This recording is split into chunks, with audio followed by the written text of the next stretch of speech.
Ya, kamu ya. Dia lebih pintar ya kalau ngomong dia makanya lebih baru kan, generasi lebih baru. makanya yang lain pada dulu. Assalamualaikum warahmatullahi wabarakatuh. Saya Rafa Mukofi Syafi, mahasiswa dari UIN Tadi, dan di sini saya akan melakukan sebuah wawancara dan akan melakukan sebuah dokumentasi untuk mata kuliah pengantar ilmu sejarah. Jadi di sini bisa kalian lihat. Jadi di sini bisa kalian lihat, di sini adalah sejarah tambang-tambang emas tertua di Indonesia. Nah, jadi bisa disimpulkan bahwa tambang batu bara itu sangat besar di Indonesia ya teman-teman. Sampai dibuat sejarahnya. Untuk pertanyaan pertama, saya jelaskan sejarah Museum Geologi. Baik, untuk sejarah Museum Geologi, museum ini berdiri tahun 1928. Saat itu Indonesia masih dikuasai oleh Belanda.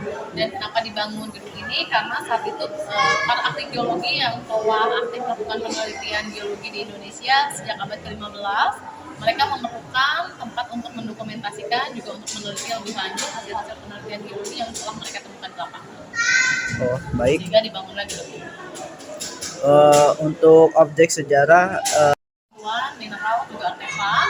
Untuk sejarah tentang fosil ini bisa dari fosil kita bisa mengetahui sejarah perkembangan kemunculan makhluk hidup di bumi, kemudian juga sejarah evolusi lingkungan yang ada di bumi kita seperti apa, seperti itu. Dan juga kita bisa mengetahui makhluk hidup apa saja yang pernah hidup di bumi sebelum kita ada dan sekarang sudah punah. baik. Untuk pertanyaan ketiga, apa saja koleksi-koleksi yang berada di museum ini? Koleksinya ada fosil, ada batuan, ada mineral, juga ada artefak. Oke, baik. Untuk pertanyaan terakhir, ini sebenarnya dokumentasi ya, Pak? Ya. Gimana?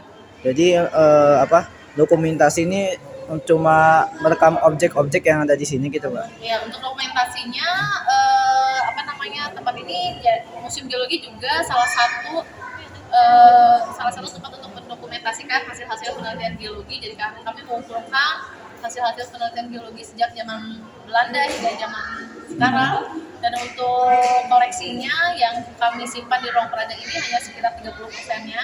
Dari total keseluruhan sekitar 400 ribuan. Dan untuk sebagian besar koleksi kami simpan di ruang storage. Oke, baik. Itu saja. Terima kasih atas jawabannya gitu. Sama-sama.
Untuk pertanyaan pertama,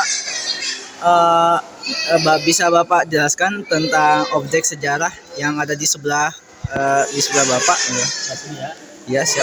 Jadi ini sekarang kita sedang berada di ruangan sejarah kehidupan, di mana ruangan ini menceritakan tentang sejarah kehidupan dari mulai tidak adanya bumi, terciptanya bumi sampai dengan ada kehidupan.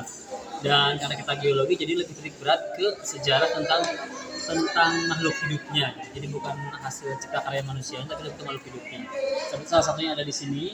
Ini ada fosil badak. Ini ada fosil badak Jawa. Jadi fosil ini memang sudah lama. Ini hidupnya di masa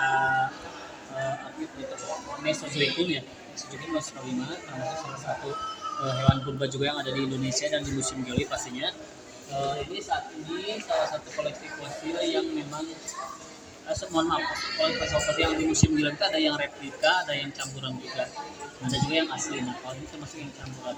Jadi hidupnya sudah sangat lama di masa sejarah, tapi di masa sejarah baru. Dan sekarang memang sudah spesies baru untuk badak Jawa yang hidup saat ini. Seperti juga fosil yang lain, gitu. Oke, untuk terkait objek ini, untuk terkait fosil ini, di manakah fosil ini ditemukan, di daerah mana gitu? Jadi kalau untuk di Indonesia memang lebih banyak ditemukannya itu fosil vertebrata. Fosil itu kan ada vertebrata, ada invertebrata sama tumbuhan.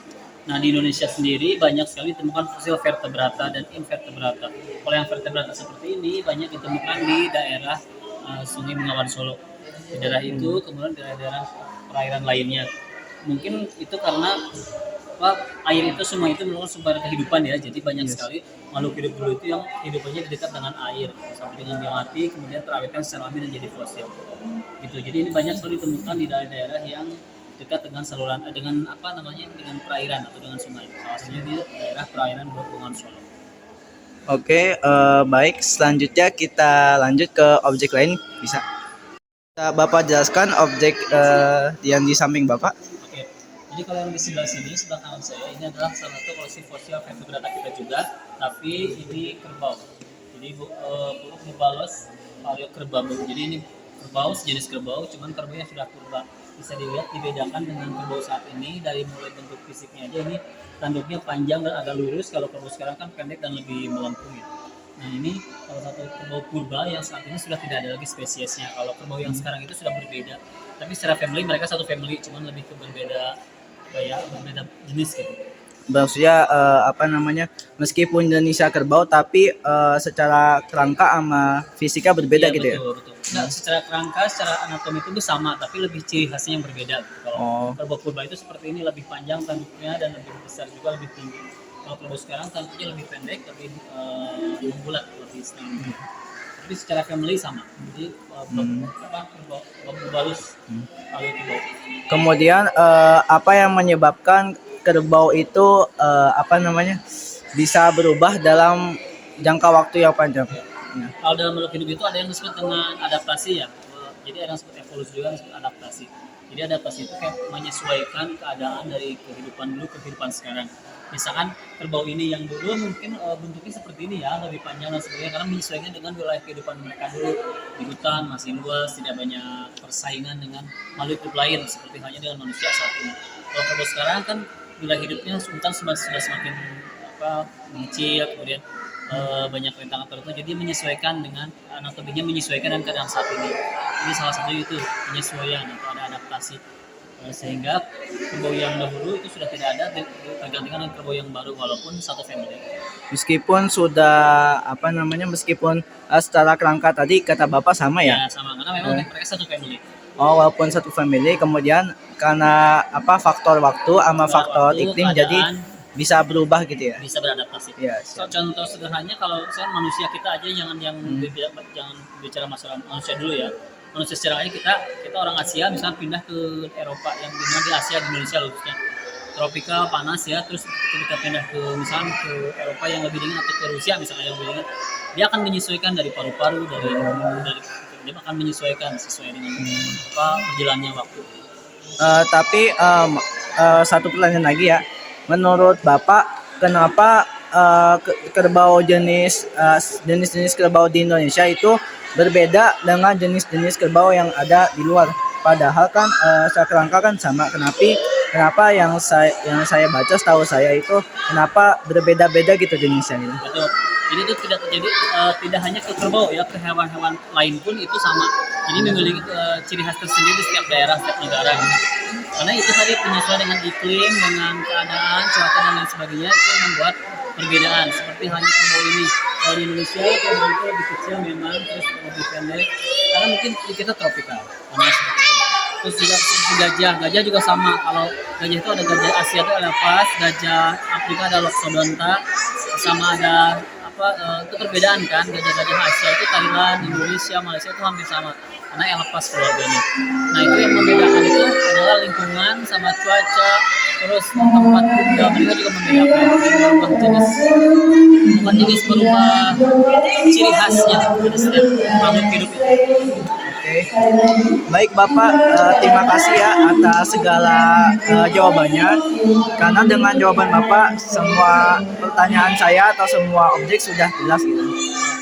Oke, tadi itu saja yang saya buat. Ya, tadi apabila ada kekurangan, apabila ada ketidaksempurnaan dari observasi saya itu mohon dimaafkan karena saya di sini masih belajar dan saya ingin belajar banyak hal lagi, bukan hanya fosil tapi tentang